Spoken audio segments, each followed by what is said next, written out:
The Old Man and His Student. By Rudolph Ogu Okonkwo. After 10 years as a teacher, a young Okija man decided to go and express his gratitude to the most important person who taught him in school. He traveled 47 kilometers to see his old teacher in Nobi, where the 80-year-old man had retired. When he got there that hot afternoon, he saw the man resting under a mango tree with a small local breed dog often called Bingo, keeping him company. Around him was a modest bungalow with rows and rows of hibiscus and white gardenia planted around it. Some of the glass window louvers were broken and replaced with pieces of wood. The scent of blooming cashew tree filled the air. "Sir, you taught me in class 4, do you remember me?" the young man said after introducing himself. He wore khaki trousers with a white shirt, an old school uniform his old teacher could quickly identify. With his failing eyesight, the old man did not recall the young man's face or name. After 30 years of teaching over 4,000 students across the old eastern Nigeria, most men at his age would not remember unless for exceptional cases. The young man was not surprised, considering it was over 20 years ago since he was in the old man's class. He, however, thought his case was exceptional. "What do you do now?" the old man asked him, shifting the wrapper around his waist to fully cover his arthritis-riddled knees. "I am a teacher," the young man answered, his eyes beamed as he said so. "That's nice," the old man said.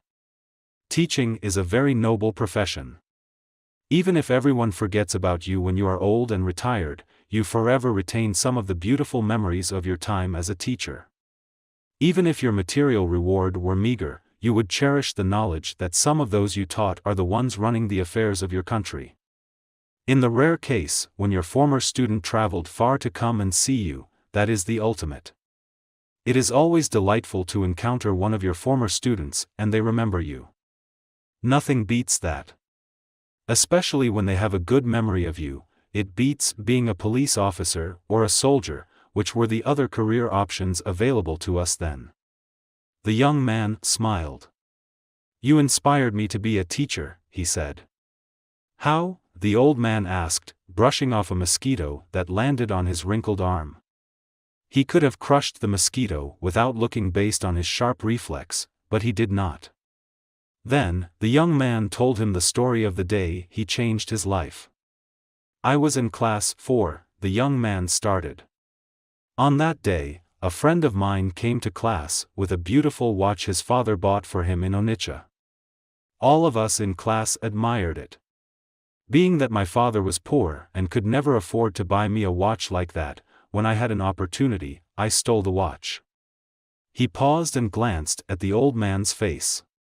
It was expressionless. No judgment had formed, not on his eyelids and not on his bushy brows. "My friend whose watch I stole tried to get the person who stole his watch to return it but failed," the young man continued. "So he reported to you. You came into class and asked the person who stole the watch to bring it forward, but nobody moved. There was silence. I was afraid, not just afraid to return the watch, I did not dare to return the watch. At that point, I knew that I needed more courage to return the watch than the courage that I used to steal it." The small dog barked, wagged its tail and shifted away from the young man. Looking up, the young man saw the old man's jaw moving as if he was chewing bitter cola nut. "Then you closed our classroom door and asked all of us to close our eyes," the young man continued. "You went around searching each person's pocket. I had never been terrified as I was at that moment. I thought of bringing the watch out and dropping it on the floor, far away from me. But I dismissed it because though you asked us to close our eyes, I imagined everyone in the class was looking at me. I froze in grave horror. When you came to my pocket, you found the watch. You took it. But you did not stop your search. You continued to search until you got to the last boy in class. You then went to the front of the class and asked us to open our eyes. When we did, you announced that you had found the watch. At this juncture, the old man gestured to the young man to sit on a green plastic chair beside him. The young man thanked him. When he had sat down, he continued with his story. You did not say whose pocket you found the watch. You did not say anything to me in public or in private. You gave the watch back to my friend, the owner. That day, you changed my life forever. I went from facing the most shameful situation ever to having my dignity restored in 60 seconds. From that day on, I resolved to be a good person for life. You did not scold me. You did not quote the Bible or the Quran. You did not take me to a shrine. You did not read out passages from the Bhagavad Gita.